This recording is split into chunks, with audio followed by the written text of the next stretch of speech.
Okay, let's jump straight in. Let's do it. If you're a competitive tennis player or maybe a coach, you're always asking this one question. How to get that edge. Exactly.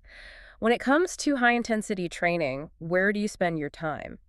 Is it better to be grinding out singles drills? Or sharing the court in doubles. Or, just hitting the track for old-school running sprints? That's the million-dollar question for conditioning. And this is a deep dive for you, the person who really wants evidence-based answers, not just guesswork. And we have a fantastic source for this one. We really do. We're pulling everything from a randomized, parallel-controlled study. The title is Comparing the Effects of Singles versus Doubles High-Intensity On-Court Tennis Training and Regular High-Intensity Interval Training on Aerobic and Anaerobic Performance Adaptations. It's a bit of a mouthful. Yeah, Yeah. it is. But the findings are absolute gold. The authors are Qian, Shaowen Qian, and Ying, Zhou. And this was published in the Journal of Sports Science and Medicine back in March 2026. So our mission today is pretty clear. Laser-focused. We're unpacking this 6-week study to see how 3 different types of HIIT, high-intensity interval training, actually impacted performance. So that's on-court singles, on-court doubles, and then traditional off-court running. Exactly. We're looking at how each one affected aerobic endurance and that explosive anaerobic power in young, competitive tennis players. It's all about finding the most efficient way to get better on the court. Okay, let's unpack this with some context, because tennis is such a unique sport physiologically. It really is. When you watch a match, it just looks like nonstop action, but it's not. It's highly intermittent. Right. You've got these short, incredibly explosive rallies. Lasting, what? The study says something like 3.4 to 8.2 seconds on average. Yeah, less than 10 seconds. Yeah. And they're followed by these very brief rest periods. It's a game of, well, controlled chaos. And that chaos, it creates a very specific demand on the body, doesn't A it? very specific demand. Over the long haul, say 2 or 3 sets, your aerobic system is the main engine. It's providing most of the energy. But the points themselves are won and lost in seconds. That's the cruel part. Every single time you lunge for a drop shot or explode into a forehand, you're tapping the phosphagen system. That's your immediate anaerobic, high-power energy source. And the problem, as the study points out, is that a lot of traditional youth training just doesn't target that system properly. Not at all. It's often focused on low to moderate intensity, long duration work, which is, completely misaligned with what a real match demands. So if the game is all about these explosive bursts, then that kind of training is fundamentally missing the point. Precisely. And that's where HIIT comes in. It's the solution. Because it pushes you into that high-intensity zone. It forces the player above 90% of their maximal heart rate. That's the stimulus you need to develop maximal aerobic power. And critically, it hammers those anaerobic systems too. And we already had some research showing that doing intervals on the court gave you the same physiological kick as running sprints off the court. Right, which is super efficient. You're combining your conditioning with your technical skill work. You're kind of killing 2 birds with 1 stone. Exactly. Yeah. But there was a gap. We had hints from other racket sports like beach tennis that singles was just harder. Higher heart rate, you feel like you're working more? Sure. But we didn't actually know which format, singles or doubles, produced better long-term conditioning adaptations in tennis players when you structure it as HIE. So is the higher demand of singles actually better for training outcomes? That was the gap. Yeah. And this study filled it perfectly. Okay, let's get into the nuts and bolts of how they did it. It was a really tight, controlled setup. Very much so. They took 48 competitive male youth players. Average age was around, 17? About 16.8, yeah. And they were all at a pretty high level. In ITN, that's the International Tennis Number 4, so intermediate advanced players. And they split them into 4 groups of 12. Right. You had your singles HI out group, a doubles HI group, a running group doing what they called reg I, and then a control group that just did their normal training. And this was all on top of their existing schedule, which I think is a key detail. A very key detail. They were already practicing 4 times a week. The study just added 2 HII sessions a week for 6 weeks. And the structure was the same for all the HII groups, right? It had to be for a fair comparison. It was always 30 to 40 seconds of all-out work, followed by 30 seconds of just passive recovery. A classic 1-to-1 work-to-rest ratio designed for intensity. Yep. And they progressed the volume, too. They started with about 10 or 11 minutes of actual work time in the first couple of weeks. So that's not counting the rest periods. Correct. And then they ramp that up to about 14 to 16 minutes by the end. It ensures you're constantly overloading the system, but, safely. And how did they make sure everyone was actually going hard enough? You can't just tell a teenager to go hard. No, you can't. They needed objective measures. For the on-court groups, the singles and doubles, they use RPE, the rating of perceived exertion. The 1 to 10 scale. The CR10 scale, yeah. Yeah. And the goal was to stay between an 8 and a 10. So that's very strong to maximal effort. Basically, you're pushing so hard you can barely talk. Okay, but what about the running group? You can't really compare RPE across different activities that easily, can you? It's tricky. So they used a more specific metric for them called VIFT from the 3015 Intermittent Fitness Test. VIFT. Explain that. Think of it like a speedometer specifically for intermittent sports.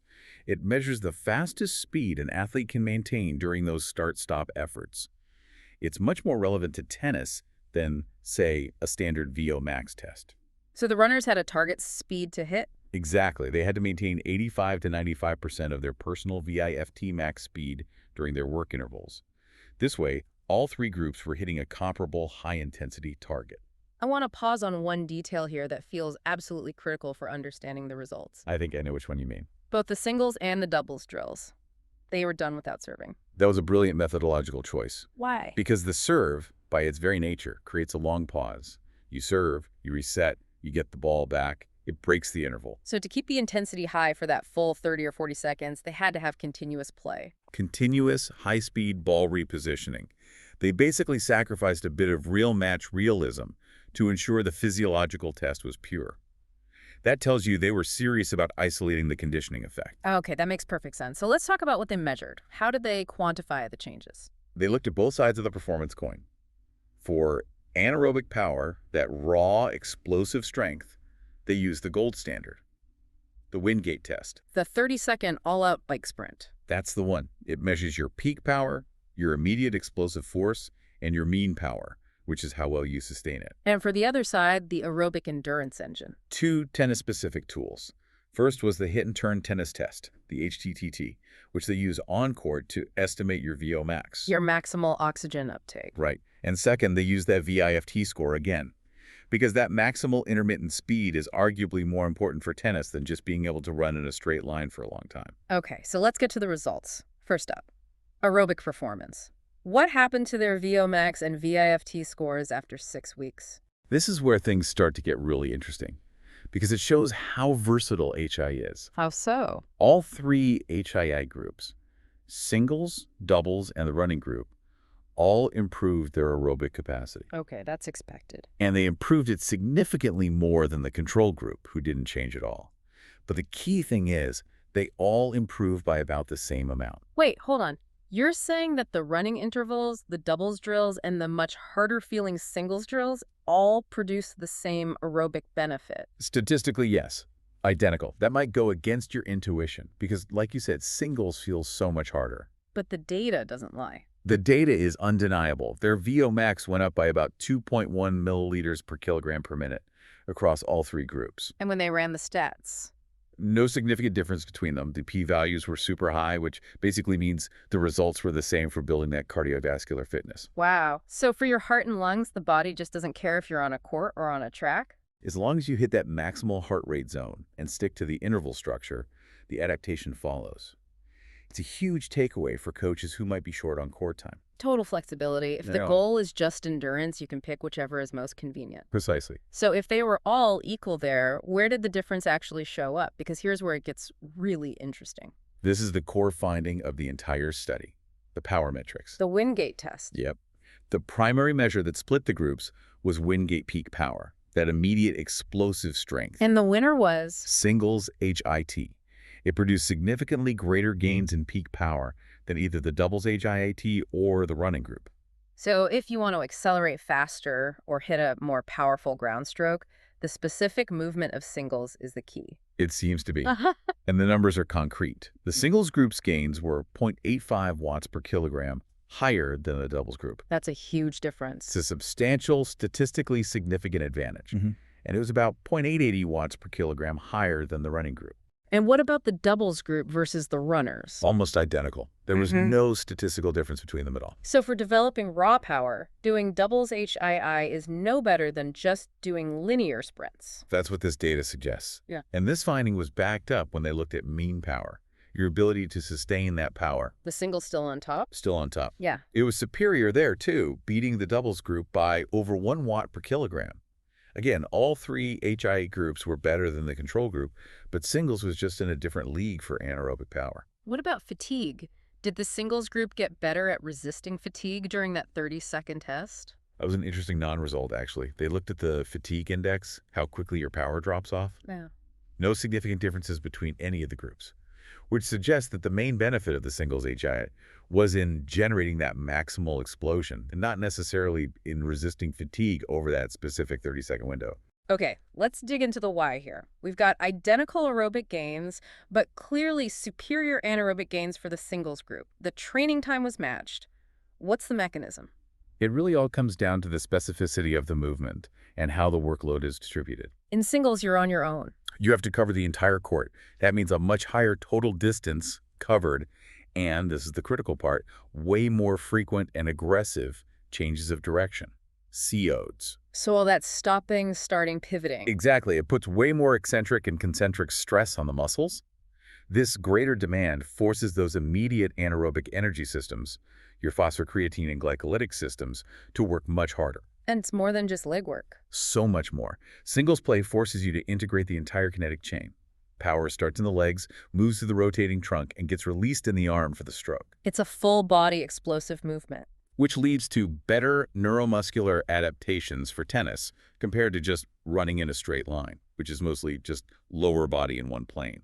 You're training your body to fire in the exact way it needs to on the court. But wait, there's a huge potential issue here, isn't there? A caveat the authors themselves brought up? The RPE scores. Right. They tried to match the external work, the time, but the singles group actually reported a slightly higher internal load. They did. Their median RPE was a 9.0, which is maximal effort.